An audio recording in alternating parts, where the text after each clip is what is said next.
والدین کی نافرمانی ایسا جرم ہے جس کی دنیا میں بھی سزا ملتی ہے، دنیا میں یہ طے ہے۔ میں آپ سے عرض کروں، نبی پاک علیہ السلام نے فرمایا کسی جرم کی سزا اللہ تعالیٰ دنیا میں نہیں دیتا اتنی جلدی۔ بہت ساری سزائیں رب نے روک دی ہیں، قیامت کو دی جائیں گی۔ اللہ تعالیٰ سب سزاؤں سے ہمیں محفوظ فرمائے، لیکن فرمایا والدین کی نافرمانی ایسا جرم ہے جس کی دنیا میں بھی سزا ملتی ہے، دنیا میں یہ طے ہے۔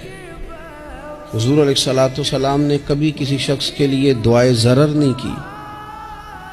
حضور نے تو کبھی یہ بھی نہیں کہا، جو پتھر مار رہے تھے کہ یہ تباہ ہو جائیں، برباد ہو جائیں، ان کی ناک خاک آلود ہو جائے، لیکن سیڑھیاں چڑھتے ہوئے جو مشہور حدیث ہے، محبوب نے آمین کہا، اور پھر حضرت جبریل نے جب 3 لوگ بتائے تو ان میں ایک بندہ وہ تھا۔ حضرت جبریل امین عرض کرنے لگے، یا رسول اللہ صلی اللہ تعالیٰ علیہ وسلم، جس نے اپنے ماں باپ دونوں یا کسی ایک کو بڑھاپے میں پایا اور پھر ان کی خدمت کر کے جنت حاصل نہ کر سکا، اس کی ناک خاک آلود ہو جائے، تو حضور فرماتے میں نے بھی کہا آمین، ہو جائے، اسے ہو ہی جانا چاہیے۔ یہ شخص اس طرح کا ہے کہ اسے خاک آلود ہو ہی جانا چاہیے۔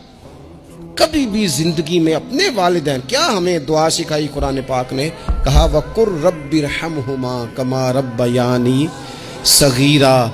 آپ کہیے، آپ یہ دعا کیجئے کہ اے میرے پروردگار ان دونوں پر رحم فرما جنہوں نے بچپن میں مجھے پالا، ان دونوں پر رحم فرما۔ اپنے والدین کے لیے اپنے تھوڑے سے دل کو بڑا کریں۔